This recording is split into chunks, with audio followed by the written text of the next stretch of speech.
Hello, Bihar में शिक्षक बहाली अटकाने के बहुत सारे तरीके हैं। कोर्ट केस से लेकर के, कोरोना से लेकर के और भी कई सारे तरीके हैं। छठे फेज की बहाली जो माध्यमिक उच्च माध्यमिक वाली थी वो अभी तक कंप्लीट नहीं हुई है। उसमें अभी भी मामला बाकी है और उम्मीद है कि इस महीने के आखिर तक वो मामला ख़त्म हो और सातवें फेज की तरफ जो बहाली का जो प्रोसेस है वो आगे बढ़े। लेकिन एक अड़चन राह में है। अखबार का जो ये कंटेंट है सिर्फ इसी की बात नहीं है, और भी कई सोर्स से ऐसी इन्फॉर्मेशन आई है कि जो नई नियोजन इकाइयाँ हैं वो इस काम को ठीक से कर नहीं रही हैं। मतलब वहाँ पर जो ये जो काउंसलिंग का जो पूरा प्रोसेस होना था, लिस्ट बनाने का जो सिलसिला होना था, ये सब हो नहीं पा रहा है। तो बिहार सरकार ने पीछे नए लोकल बॉडी को क्रिएट किया था, और जब नए लोकल बॉडी क्रिएट होंगे तो नई नियोजन इकाइयाँ उसके साथ साथ क्रिएट होंगी। हुआ यह है कि इलेक्शन हुआ नहीं। सितंबर अक्टूबर में इलेक्शन प्रस्तावित है। कल डिप्टी सीएम ने इस बारे में बयान भी दिया है, आज के अखबारों में भी छपा ये चीज़। तो जब तक वो पब्लिक रिप्रेजेंटेटिव जो जिला परिषद अध्यक्ष बनेंगे या जो मेयर बनेंगे या जो भी पब्लिक रिप्रेजेंटेटिव होंगे, जब तक नियोजन इकाई में या आप कह लें कि जो लोकल बॉडी के अंदर वहाँ पर इलेक्शन नहीं हो जाता, तब तक वहाँ पर कंट्रोल करने वाला पब्लिक रिप्रेजेंटेटिव के साइड से कोई नहीं है।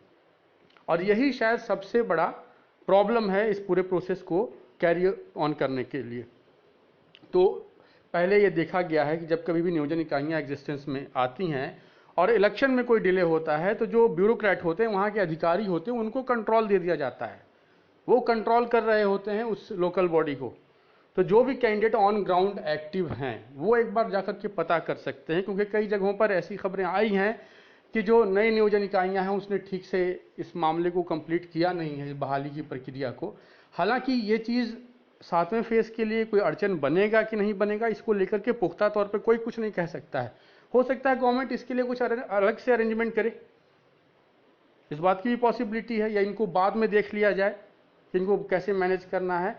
लेकिन अभी के लिए यह है कि जो नई नियोजन इकाइयाँ आई हैं उनका कंट्रोल जो है वो अधिकारियों के हाथ में है, और ऑन ग्राउंड जो कैंडिडेट एक्टिव हैं एसटीटी को लेकर के या सातवें फेज की बहाली को लेकर के, चाहे प्राइमरी वाले ही क्यों ना हो, वो लोग जाकर के एक बार चेक कर सकते हैं कि इस नियोजन इकाइयों में अगर मामला अटका पड़ा है बहाली का, शिक्षक बहाली का, कई जगहों पर प्रोविजनल मेरिट लिस्ट भी नहीं आई है, तो इसके पीछे का कारण क्या है, और क्या नियोजन इकाई इस मामले को, बहाली के मामले को आगे बढ़ाना चाह भी रही है या बढ़ाने के लिए कुछ कर भी रही है कि नहीं कर रही है, और उसको फिर आगे सरकार तक पहुंचाना ये बहुत ज़रूरी है। क्योंकि सरकार ऑटोमेटिक अपने तरीके से अब काम करेगी नहीं। आप लोग बेहतर समझते हैं कि सरकार इतना आसानी से जॉब देने वाली है नहीं जब तक कैंडिडेट ग्राउंड पर एक्टिव ना हो।